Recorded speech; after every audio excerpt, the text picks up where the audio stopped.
When Ethan's family went bankrupt, I stayed with him in that basement apartment, working 3 jobs a day to pay off his debts. When he made his comeback, he promised during his proposal to give me a real home. In our 3rd year of marriage, I accidentally saw the deed to our house. The owner's name listed was his first love. He explained with reddened eyes, "This is what I owe her." I nodded and pushed toward him photos of the mountain of debt collection notices that had once covered our entire table in that cramped basement. "You've repaid what you owed her with the house, so what about what you owe me?" The deed to the house slid slowly across the table toward Ethan. In the owner column, Lauren's name was written in bold, unmistakable letters. Just a second ago, Ethan had been the picture of a poised, gentle man. Now, the color drained from his face until he was ghostly pale. His instinct was to grab the document, but his arm froze midair. "Sophia, let me explain." His voice was hoarse, and within seconds, his eyes began to well up. I knew this look all too well, that display of innocence and vulnerability. It was his go-to performance whenever he felt guilty, a calculated move to win my sympathy. "Go ahead. I'm listening. Spin your story." I picked up my teacup, my expression blank. My voice was so flat it felt eerie, even to me. He stared at me, a flicker of panic darting through his eyes. My composure had clearly thrown him off his game. "Lauren is in a really bad place. When my parents broke us up years ago, she fell into a deep depression because of it." Ethan's voice was thick with simulated agony. "I ruined that girl's life. This property is just compensation. I owe her." I nodded slowly, letting him know I'd heard every word. "Then tell me, how do you plan to settle what you owe me?" Ethan froze. He looked at me as if he couldn't quite grasp the question. Without giving him another glance, I pulled up an old photo I'd kept for years. It was a picture of us squeezed together in a dark, dingy basement apartment.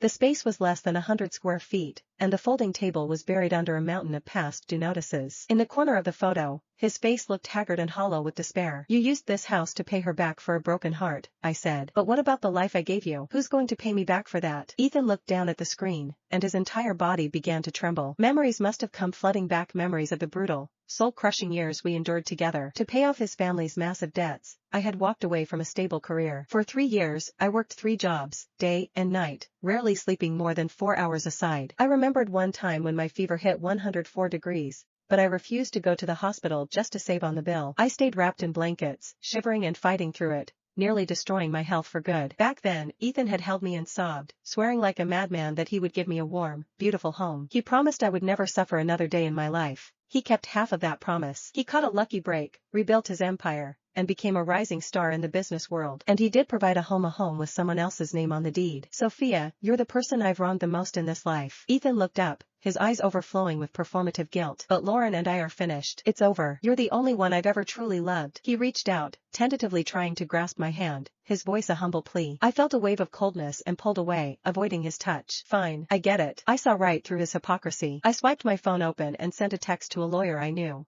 "Draft the divorce papers as soon